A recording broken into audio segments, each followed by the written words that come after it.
Welcome to TYT Interviews, everybody. We've got a fascinating interview for you today with someone who's been in the news. It's Corey Knowlton. He's with the Dallas Safari Club. He's the one that paid $350,000 to hunt a black rhino. Now, this was very controversial because the black rhinos are endangered species. They say the money is going to go back to protecting those endangered species, but a lot of people were really mad about it. And we wanted to bring Corey on here to discuss why he did that and, and the reaction that he's gotten from it. So, Corey, welcome to the Young Turks. Thanks for having me on. No problem, man. Look, this is fascinating in 100 different ways. The hunt itself, I don't know much about hunting. I want to learn about it. You're called an associate hunting consultant for the Hunting Consortium. First of all, tell me what that means. That means that I don't actually work at the Hunting Consortium. I don't work for them, but in different situations I can come in and answer questions for them. If they're booking hunts, international hunts, or what have you, they can bring me on as a consultant or what in any form or fashion at any time. Okay, and now is the Dallas Safari Club and the Hunting Consortium related? Who's actually putting up the money? It's not you, is it? Yes, I put up, as far as for buying the permit? Yeah. Yes, I put up the money to buy the permit. Jeez and Lord mercy, where'd you get $350,000? As long as we still have capitalism here, I can figure out a way to make some money. Let's put it that way. I've been successful in a lot of different ways, and throughout the hunting industry and other walks of life. So. Okay, but that's part of the conversation, though. That's why I think a lot of people find it interesting. So, look, you got money in other ways. That's your own business. Who cares? But can you make money off of this? How would you make money off of this to compensate for the $350,000? I think that's really interesting. It's an awesome question. It goes and in a way, it's almost a deflection from the point of the whole situation regarding the black rhino, but we'll get back to it. I won't be able to make any money off the black rhino per se. I can't resell the black rhino. It's a private permit that the U.S. Fish and Wildlife will issue for that animal to come into the United States. So I can't resell, I can't make any money off the black rhino, nor was that the intention in any form or fashion. But you do host a hunting show. Do you make money off that? I do host a hunting show, but people say that I make money off of it. I'll put it this way. You can talk to anybody that does any hunting shows. They're really not big money makers, all right? And this hunt most likely won't even air on that hunting show.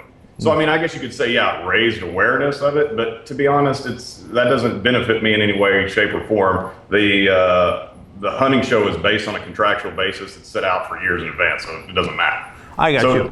So let's talk about the black rhino. So now a lot of people are mad because it's an endangered species.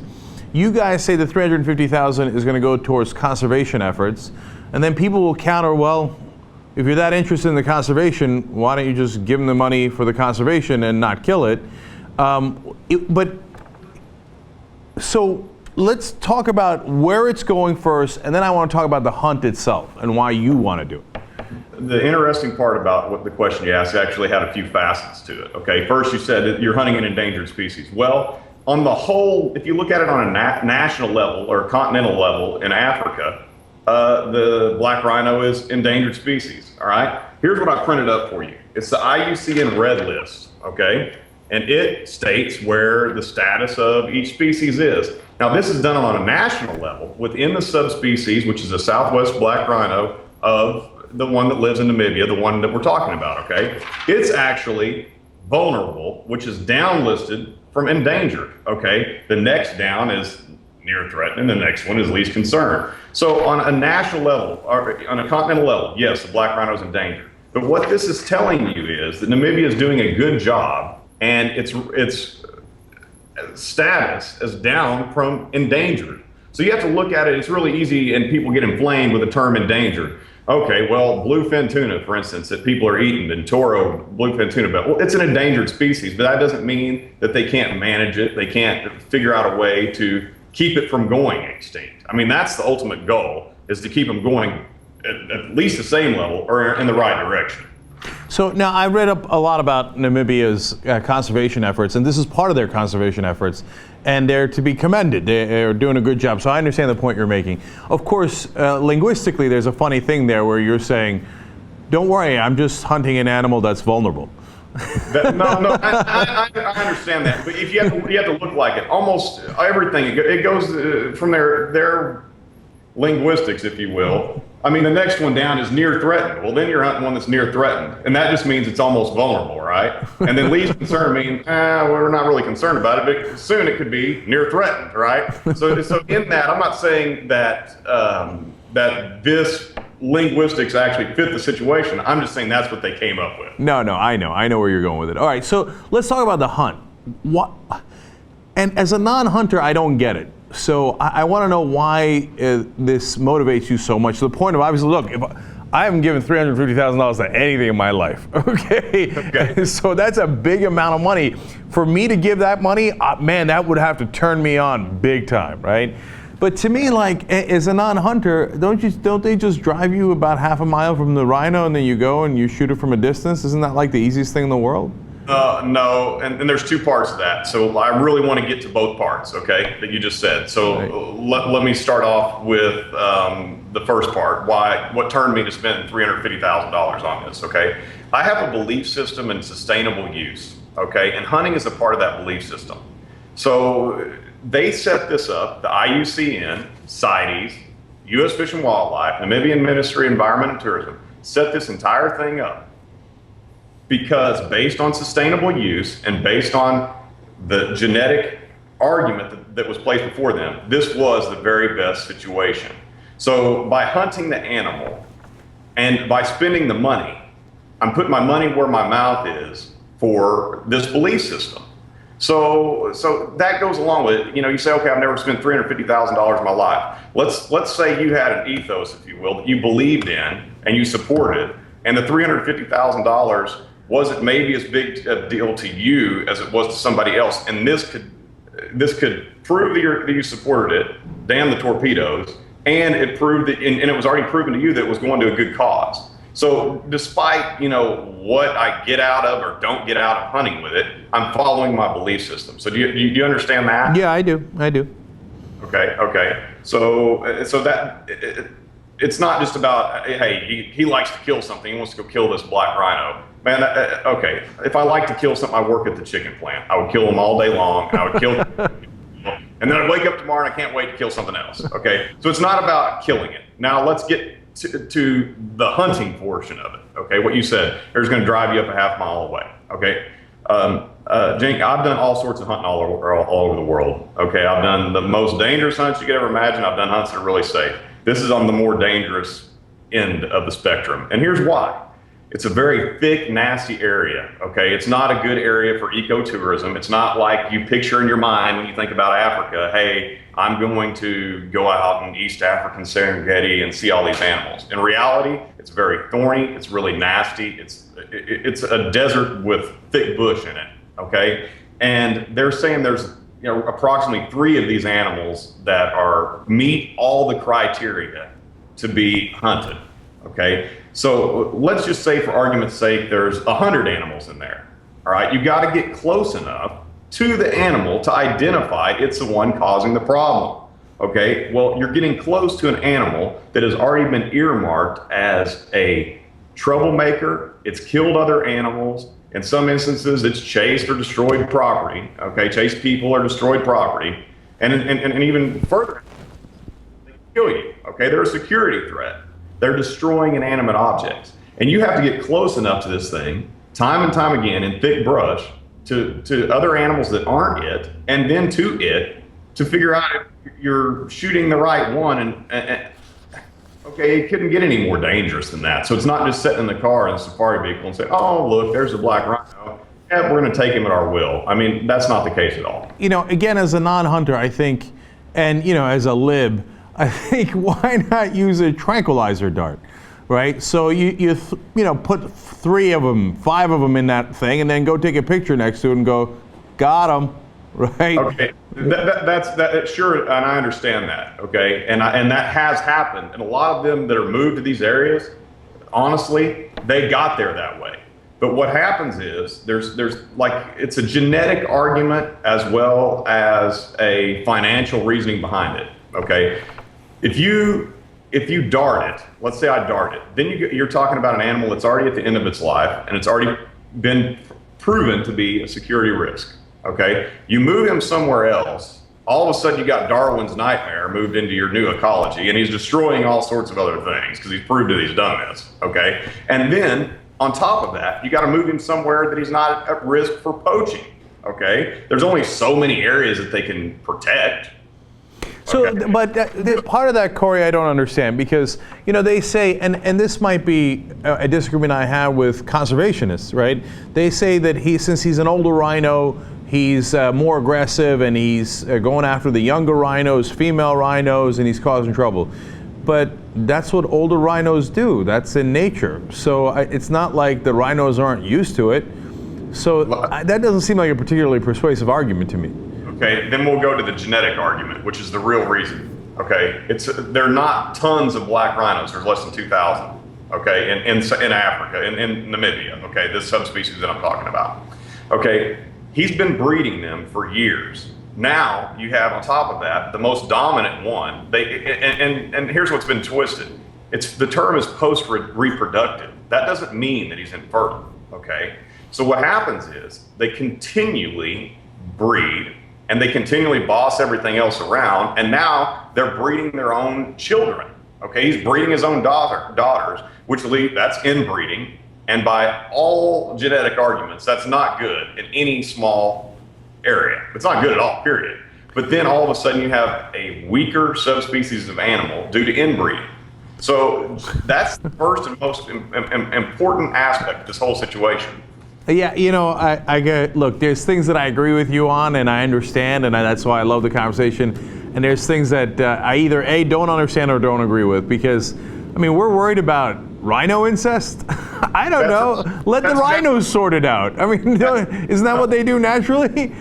That's what happens, and that's part of the argument with the cheetah. Okay, the cheetah's the same way. Okay, its gene pool is small. That's its biggest problem. Okay, so if we want to help it, we got to move it, manage it, you know, have some control over the situation, and that's exactly what's happening with this rhino. And all the while, all of these things need to get funded. That's why I kept saying, okay, PETA, HSUS, why did you guys come in here and bid on it, and then come up with a sustainable program to move it, and then keep moving it until you've made a whole new area. That's what the Namibian government is trying to do there.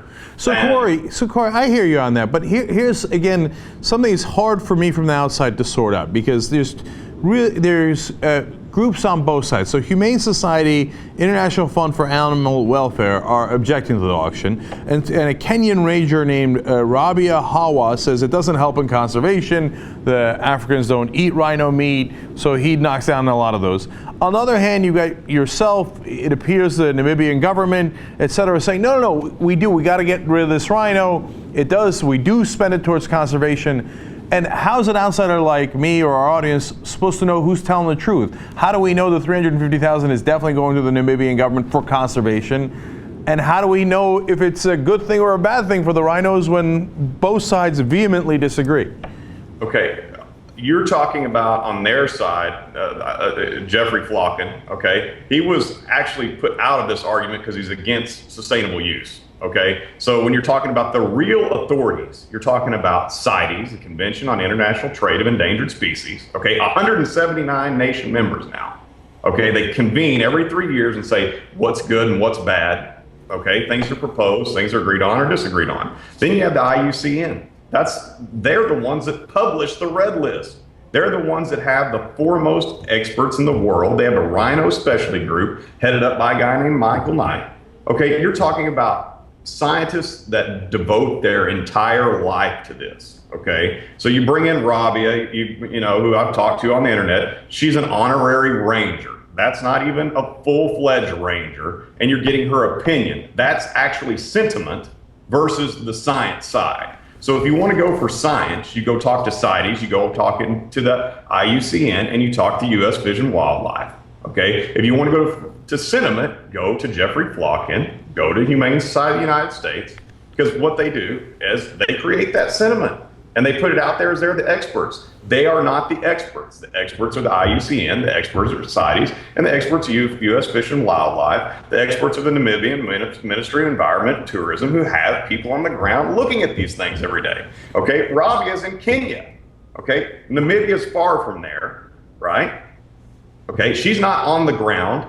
I don't know if she's been there or not, but look at this. Namibia's got 2,000 rhinos, approximately.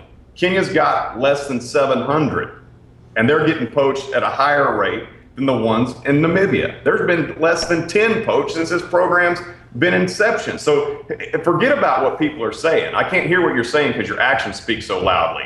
Namibia is doing great. Kenya's in trouble. Right. No, I get that. And look, the people that I'm actually most predisposed to believe in this case is the Namibian government because of exactly what you said. I read a good op-ed in the New York Times from a guy who's a conservationist, takes pictures, not a hunter, talking about how Namibia has done a terrific job in conservation efforts, and they've got the right system, right incentives, disincentives, et cetera. So I understand that, and I'm predisposed in that direction. And so I want to move on to the question of whether the hunt's still taking place. Are you still going to do it? Where are you going to do it? When? Can you give us those details? Yeah, I mean, yes, the hunt's still going to take place. Okay, there's a permitting, and this goes back to your question about the money. How do you know that it gets there, right? Mm-hmm. So the money has to go through a certain trail, and it has to be proven to U.S. Fish and Wildlife that it's going to follow that trail, and it goes to incentivize the locals. The taking of the rhinos not a detriment to the animals. They have to make to the ecology of the region. It has to prove that it's going to the right place, or it doesn't happen. Okay, these people are not new to the game, as so many people that have come on the scene after this. Okay, they've been working on this for years. They know the arguments that are coming up. All right, so they already have to prove that all these things are going to take place properly with a management program, and they make their determination based on those criteria. Does the money go through U.S. Fish and Wildlife? Here's what happens. They had to set up a fund in the United States, okay, for the money to set in until all these facts are proven to them. Namibia hasn't got the money yet. As soon as they bring their information to the table, and then that's all presented to U.S. Fish and Wildlife, they say, yes, this is good. The animal can be imported. They've already gone through the process. They're not going to create all this big blow up just to get attention to them that they really don't want. They've already done it. They know it's going to happen. They've already talked about all this, but all these things still have to take place for them to say, yes, it's a good thing. That's huge, actually. That's a big part of the story, because if U.S. Fish and Wildlife is involved, it makes it a lot more legitimate. So it's not like, hey, it's not like one of those George Zimmerman fights where you have no idea if 5% is going to charity or 95% is going to charity. It goes. Yeah, it goes through a certain process. Okay, good. That's reassuring. Now, you keep talking about how the rhino is going to be imported. Are they going to bring this thing to Texas? You're going to hunt it down in Texas? I don't understand that part. Then yeah, because it's really interesting that you're interested in the hunting part, okay? Yeah. Because that comes down to the core of what's going to happen. Okay, so let's just say, answer your question we didn't get to about the hunting. You asked when the hunting's going to take place. Okay, it's going to take place after those leaves that are there on the trees fall, because right now it's summertime there. Okay, you got to be able to see the thing to understand that it's the right one, because that would be the true tragedy, is to shoot the wrong one. Okay, so once we shoot it, the first thing we do is we skin the animal, and then we take the meat and we deliver it to the local communities to make sure it's not wasted.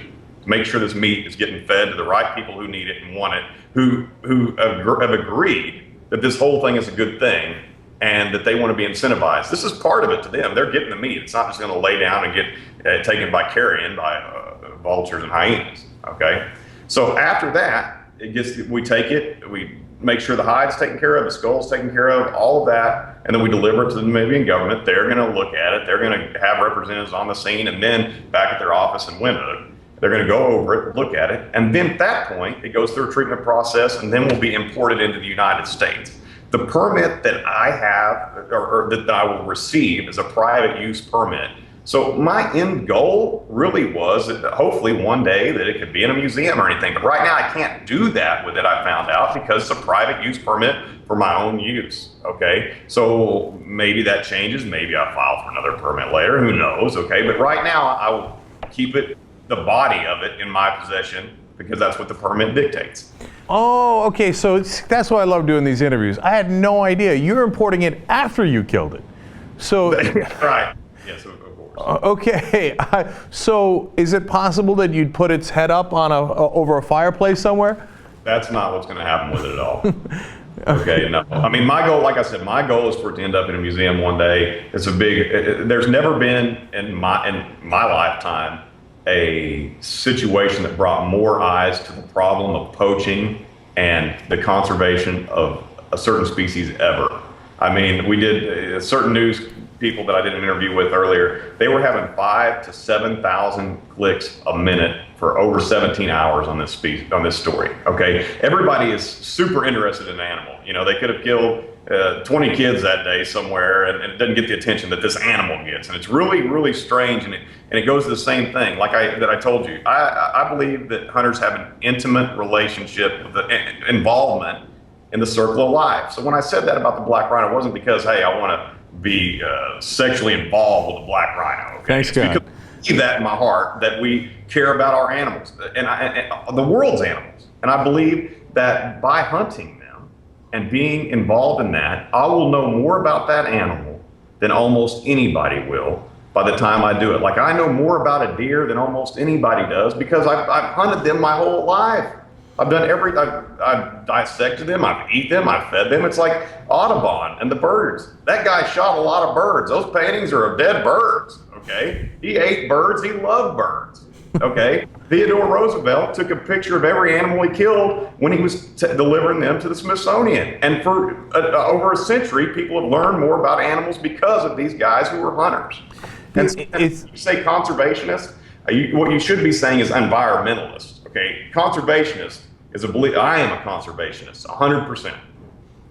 All right. So, Corey, first of all, I mean, look, to the non-hunter, to the non-initiated, you guys use funny words. So, I mean, look, the intimate thing is funny. Don't worry, it's only vulnerable is funny. It says here in your bio that you've taken 120 species. That sounds funny. Okay. Yeah, well, you ask me a question, I'll answer it. I mean, I understand that sounds. There's a lot of things that sound funny to me that I don't get. Right. You got right here, so I'll try to answer. No, I'm with you. So then let's get back to that issue of the hunting, right? So you take 120 species. My guess is that some of them were easy, some of them were hard. Again, to the non-hunter, it feels like, why do you guys make it a challenge? I mean, you give me a rifle, I suck, but I bet I can get almost all those 100. I could take the 118 out of those 120 species. You know, it's a matter of getting far enough. I will invite you on almost any hunt that you want to go on. Okay, let's go. Let's bring you there and let you experience it, and then you can understand it. I can't understand everything that you've gone through in life. I don't know what it means to be a media personality, okay? So, and there's a lot of things that you guys just do behind here that I don't get, and I don't understand it, right? Right, so yeah. If I was there, I would understand it. What I'm saying is, you know, we don't have to be shoemakers to know the shoe don't fit, right? We know that there's problems in the world. But if we don't educate ourselves about it and we don't look to the right sources and we just go on sentiment and emotion, you're never going to get to the bottom of it.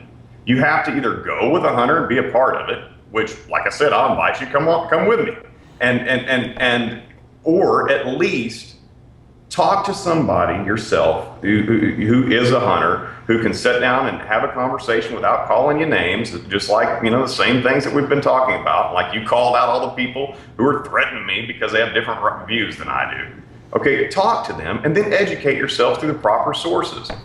So that's partly what we're doing here. So what I wanted to do in finishing that question was, so do you guys, I mean, to me, again, as a non-hunter, it seems like it'd be more of a challenge if you had a bow and arrow or you had a knife. Like, I leave you in the woods with that rhino and a knife, you get them, and I'm saying, look, man, Corey's the greatest hunter I've ever seen. Now, that's badass, right? Sure, and I understand that. Like, look, I've hunted a lot of animals with a bow and arrow, okay?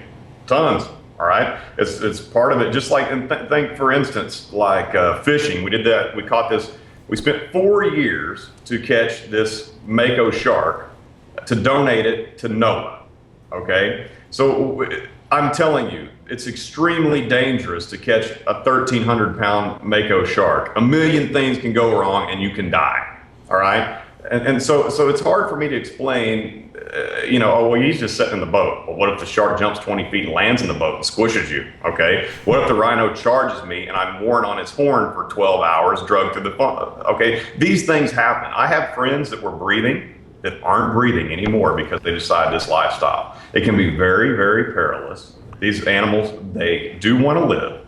They have the same, at their core, have the same fight for life that you and I have. Okay, but that doesn't mean we go back for what this whole idea of not hunting, Cenk. It's like the less than last 200 years that it's come up. Before that, you go down 75,000 years ago when the modern man is now walking Earth. Okay, they were hunters. They did this to survive, and if they overhunted, it was no longer there. Those were the world's first conservationists. Now, if you go to regulated hunting versus poaching, which they want to lump together, it's really important to understand this. We have regulation in the world today. Some places over, some places not enough.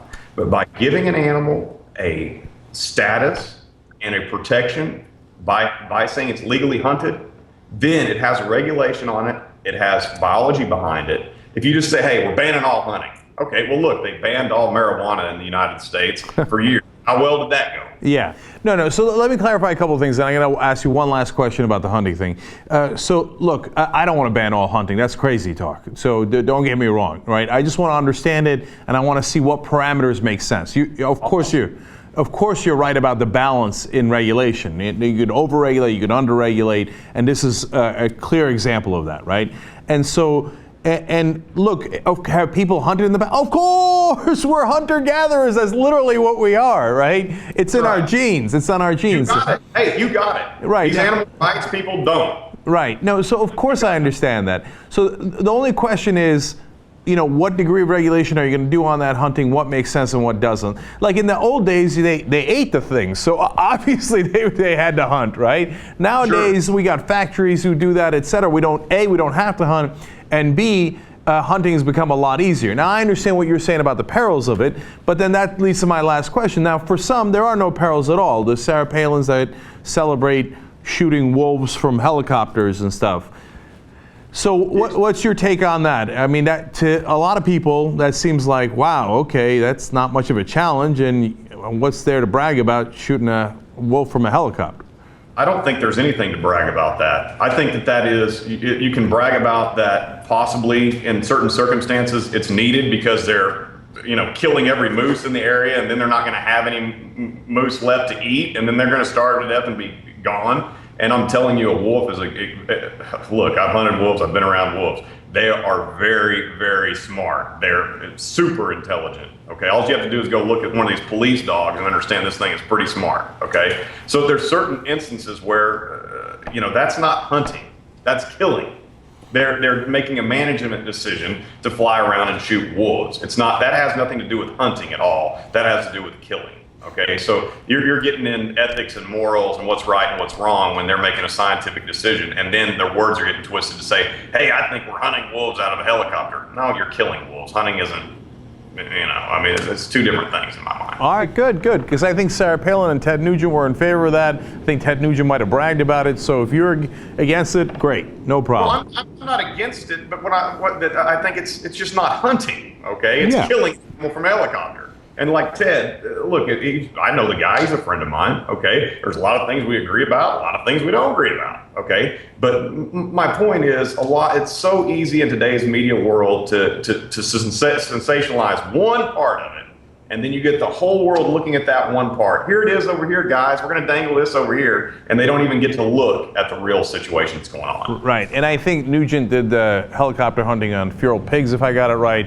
and Palin on the wolves. Right. Exactly. There's a huge problem with feral pigs. I mean, I live in Texas. It's a huge problem. Right. You can't go out and hunt every single one in the manner, hey, Cenk, let's go hog hunting, and think we're going to go down and affect that problem. They breed 3 times a year.